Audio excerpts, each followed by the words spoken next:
안녕하세요. 저는 아들 하나를 키우고 있는 30대 후반의 여자입니다. 시댁 식구들의 도가 지나친 간섭과 가스라이팅에 2년의 결혼 생활 끝내 견디다 못해 종지부를 찍고 친정으로 돌아왔습니다. 저와 남편은 먼 친척의 주선으로 만나게 되었습니다. 저는 당시 대학을 갓 졸업해 중소기업에서 일을 다니고 있었고, 남편은 시어머니와 함께 떡집을 운영하고 있었습니다.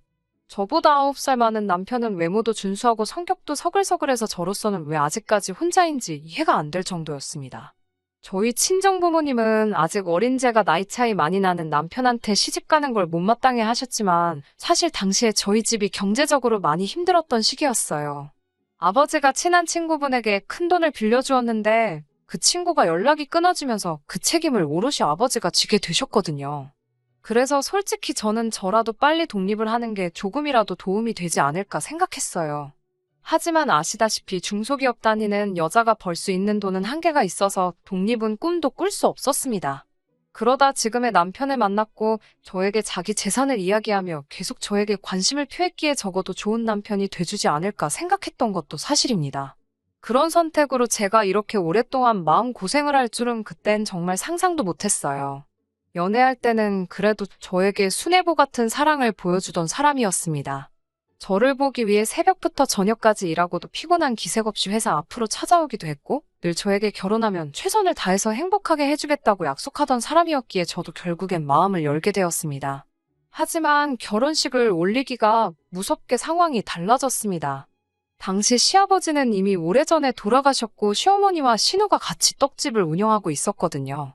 처음에 남편을 소개받을 때만 해도 남편과 시어머니가 같이 공동으로 떡집을 운영한다고 하더니 정작 결혼하고 지켜보니 남편은 그냥 잔심부름이나 하고 정기적으로 받는 월급조차 없더라고요.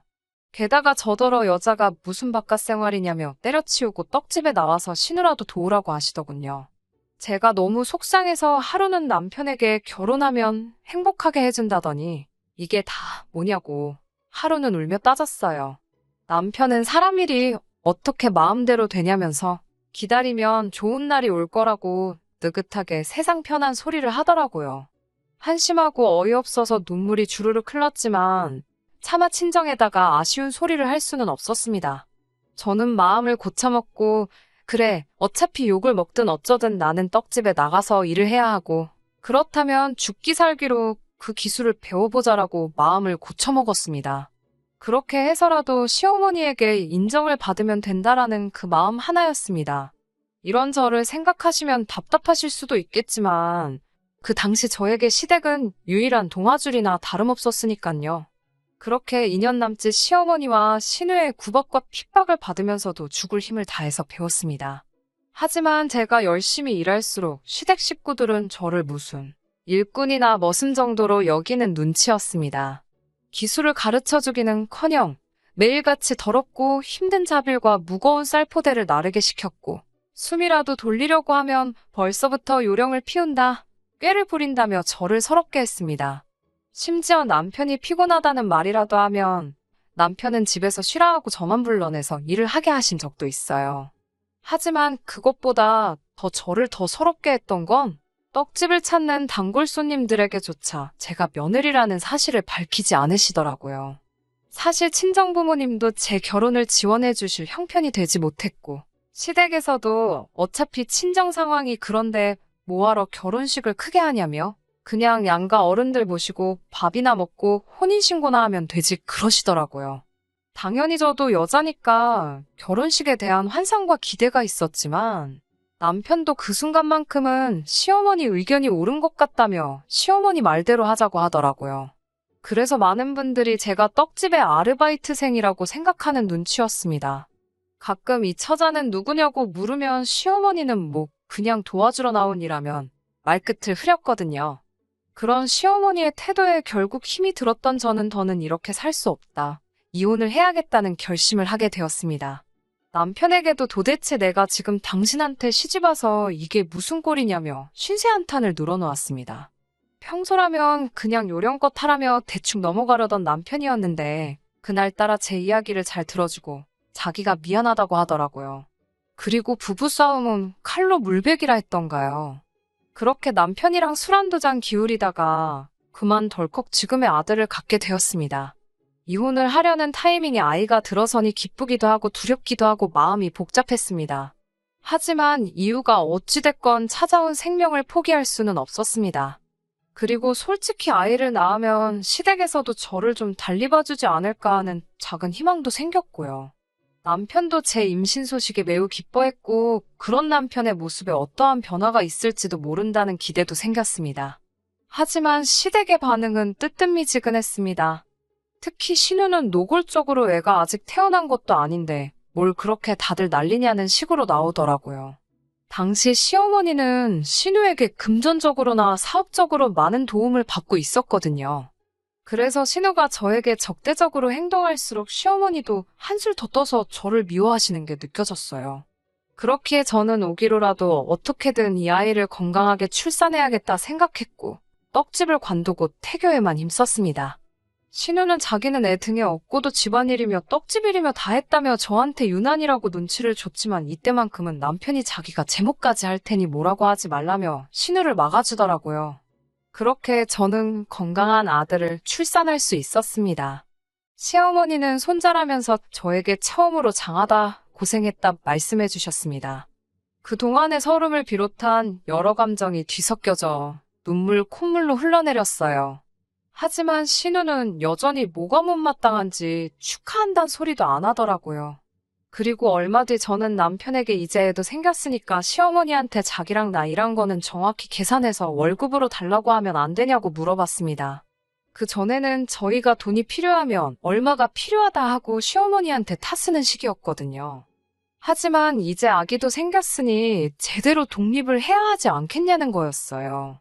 남편도 제 말이 맞다면서 시어머니한테 그렇게 물어봤고 시어머니도 그렇게 해주시겠다 하셨습니다. 결혼 생활 2년 만에 모든 것이 제자리를 찾아가고 있다고 생각했고 다행이다 싶었습니다. 그렇게 시어머니에게 둘이 합쳐 500만 원씩 3개월 간월급을 받았을 무렵이었습니다. 하루는 신우가 아침부터 전화를 해서 당장 떡집으로 나오라고 하더라고요. 그날은 제가 쉬는 날이었거든요. 그래서 제가 무슨 일이냐 하니까 따지지 말고 당장 나오래요. 허겁지겁 서둘러서 나가니 떡집 장부를 놓고서는 이게 무슨 돈이냐고 물어요. 보니까 시어머니가 저희 월급 주신 걸 월급이라고 적어놓지 않으시고 그냥 아들 며느리 생활비라고 적어두신 거예요. 신우 입장에서는 저희가 3개월 동안 1,500만 원이라는 생활비를 타간 거에 대해서 화가 났었나 봅니다. 그래서 저도 어머님이 왜 생활비라고 적어두신 건지는 모르겠지만 이건 저희 월급 주신 거라고 말했습니다. 그러자 신우는 월급? 아니 무슨 월급? 가족끼리 월급을 왜 받아? 서로 돕고 살자고 이렇게 하는 건데 그렇게 계산적으로 한다고? 라며 저를 도끼 눈을 뜨고 노려보더라고요. 그러더니 저한테 너 솔직히 말해봐. 너 이 떡집 홀랑 삼키려고 내 동생하고 결혼했지? 그러는 거예요. 그래서 제가 그게 무슨 소리냐고 하니까 못 알아듣는 척 하지 마. 너 이 떡집이 욕심나서 우리 집에 시집 온 거잖아. 그러면서 애는 왜 낳았어? 왜 내 동생이 미덥지가 않으니까 손자 앞장 세워서 이거 뺏어가려고. 그러는 거예요. 저는 한 번도 생각해보지 않은 일인데 자기 혼자 소설을 쓰더라고요. 그래서 제가 신우한테 이 떡집 장사 잘 되는 건 맞지만 막말로 여기가 무슨 재벌 사업체 같은 것도 아닌데 제가 무슨 떡집을 삼키려고 시집을 오냐고 따졌습니다. 그리고 저 남편 소개받을 때만 해도 남편이 동업자인 줄 알았지만 이렇게 시어머니랑 신우 뒤치다꺼리에 막일이나 하는 머슴신세인 줄 알고 나서도 묵묵히 버텼다. 그것만 봐도 제가 남편 조건 보고 결혼한 게 아니란 걸 모르시겠냐고 싸붙였습니다. 그러자 신우가 원래 가진 거 없는 애들이 무서운 것도 없지 않냐면서 자기가 보기엔 제가 딱 그 짝이라며. 그러니까 어디 감히 시어머니한테 돈 달라 소리 할 생각을 하냐 그러더군요. 신우의 말도 안 되는 억지를 듣고 있으니 분하고 화가 나고 막말로 차라리 동네 아줌마면 뺨이라도 한 대 치고 싶은데 차마 남편 누나라서 손도 못 대겠고 열받아 죽겠더라고요. 결국 저는 바로 남편에게 전화를 걸어서 당신이 누나한테 상황 설명 좀 똑바로 하라고 했습니다. 그러자 남편은 그렇다고 누나랑 싸우고 있으면 어떡하냐면서 일단 누나한테 미안하다 그러고 얼른 집에 오라더군요. 그래서 제가 남편한테 내가 뭐가 미안한데 사과를 하냐고 나는 못한다고 소리를 지르고 전화를 끊었습니다. 남편이 남의 편이라더니 아니 왜 저한테 사과를 하라고 하는 건지 이해가 안 되더라고요. 결국 팔은 안으로 굽는 게 맞구나 싶으면서 이 지긋지긋한 집구석하고 1분도 더는 얽히기 싫었습니다.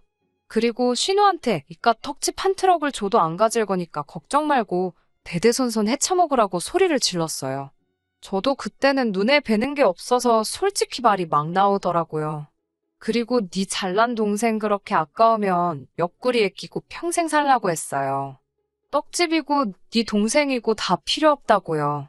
그러자 신우가 어이가 없다며 저를 한 대 칠 기세로 쳐다보더라고요. 그래서 제가 만약에 내 털끝 하나라도 건들면 그때는 나도 이판사판이라고 같이 쳐다봤습니다. 그러자 제 기세에 자기도 좀 놀랬는지 슬슬 자리를 피하더라고요. 저는 그 길로 집에 와서 짐을 싸기 시작했습니다. 저도 결혼할 때 친정이 어려워서 많이 못 해온 건 사실이고 남편 덕을 보고 싶었던 마음이 아예 없었던 것도 아닙니다. 하지만 2년이 넘는 기간 동안 시댁에서 원하는 대로 직장도 때려치고 소위 가족 사업이라는 떡집 잘 되라고 저도 죽을 힘을 다해 새벽부터 밤까지 몸이 부서져라 일했고 떡두꺼비 같은 아들 손자까지 낳았는데 그래도 저를 이렇게 못된 여자로 매도시키니 더는 버틸 힘이 없었어요. 집에 돌아온 남편이 현관 앞채 짐을 보더니 이게 다 뭐냐고 묻더라고요. 다 필요 없고 나는 친정으로 갈 것이다 말하니 지금 뭐 하자는 건데? 라며 제 앞을 가로막더라고요. 비키라고 나 지금 친정으로 간다고 하니까 남편이 누나 때문에 이러는 거냐며. 그래도 그 코딱지만한 친정에 가는 거보다 치사하고 더러워도 여기가 낫지 않냐며. 그냥 누나한테 적고 들어가라는데 정말 이 인간이 내 생각을 해주는 게 맞는 건지 내 남편이 맞긴 한 건지 열이 받더라고요. 됐다고 그딴 소리 할 거면 당장 비키라니까 남편이 그새를 못 참고 시어머니랑 신우한테 전화를 걸더라고요. 그래 어디 한번 다 와보라고 한판 붙어보잔 심정으로 있으니 얼마 지나지 않아서 신우랑 시어머니가 집으로 왔습니다. 신우는 문 앞에 제 짐들을 보더니 아주 가지가지한다며 빈정거리더군요.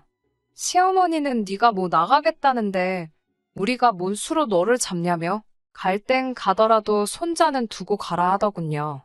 그러자 신우가 손자를 뭐하러 놓고 가라 그러냐며 엄마더러 키우라 그러라고 저더러 데려가라고 했습니다. 전 사실 아들 뺏길까봐 너무 걱정했는데 신우가 그렇게 도와줄 거라곤 상상도 못했네요. 시어머니가 그게 무슨 소리냐고 우리 핏줄을 왜 집 나간다는 애한테 주냐니까 신우가 시어머니한테 눈을 흘기며 우리 애들은 손주들 아니야? 우리 애들로는 부족해. 그러더라고요. 그러자 시어머니가 움찔하더니 아니 당연히 네 애들도 너무 예쁘지.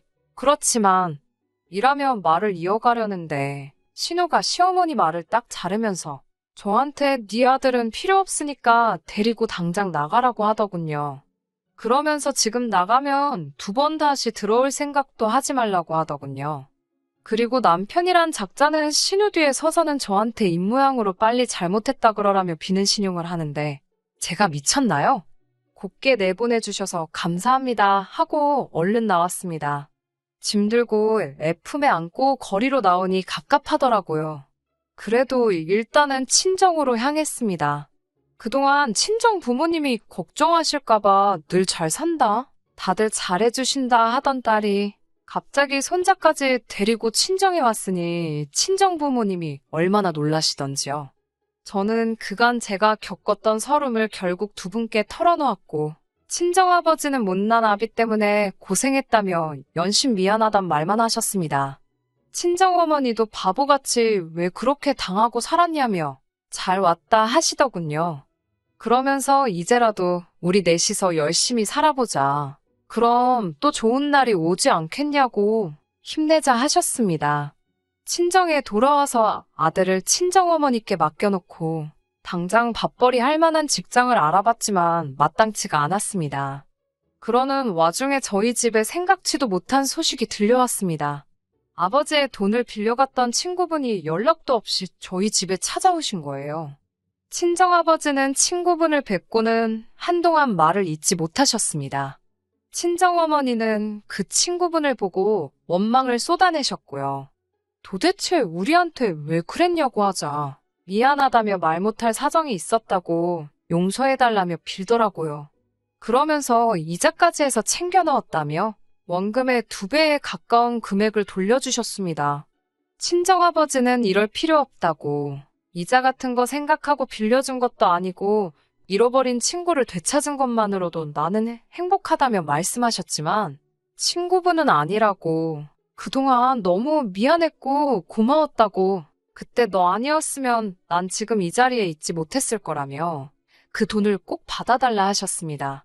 그런 일이 있고 며칠 뒤 친정부모님이 저에게 그 돈을 어떻게 하면 좋겠냐고 물어보셨습니다. 처음에는 당장 우리 가족이 사는 환경이 좋지 못하니 이사를 하는 게 어떨까 생각했지만 그래도 어깨너머라도 배워온 게 그거라고 순간 내가 떡집을 차려보면 어떨까? 라는 생각이 들더라고요.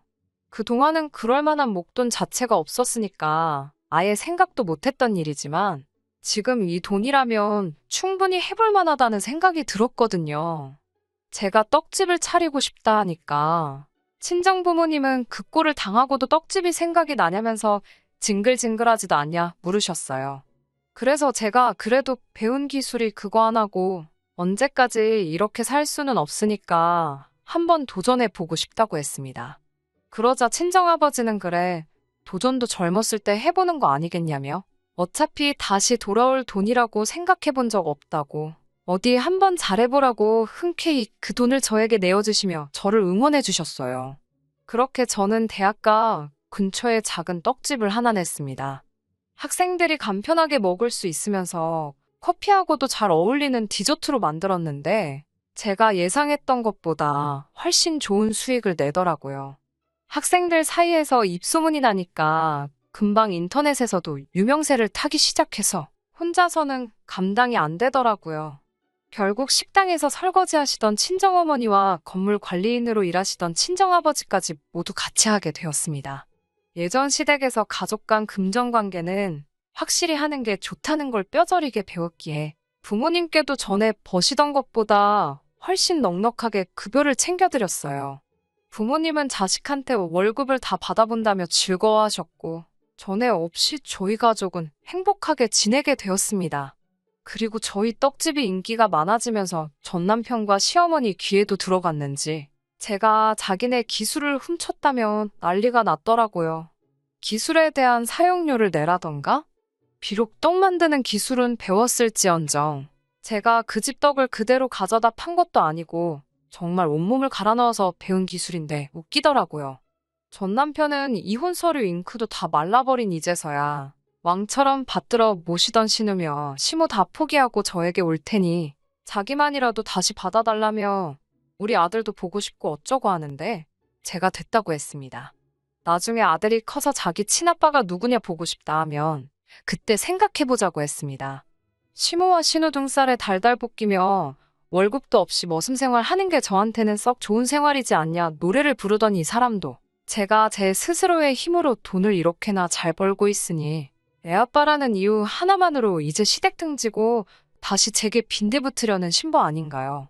정말이지 뼛속까지 이렇게 노예근성이 있는 사람이라고는 생각도 못했습니다. 이제 저희 집에도 꽃길만 있을 것 같아요. 정말이지 고생 끝에 낙이 온다더니 행복합니다. 끝까지 들어주셔서 감사합니다. 오늘의 사연은 여기까지입니다. 구독과 좋아요, 알람 설정 부탁드리고 더 좋은 사연으로 다시 찾아뵙겠습니다. 감사합니다.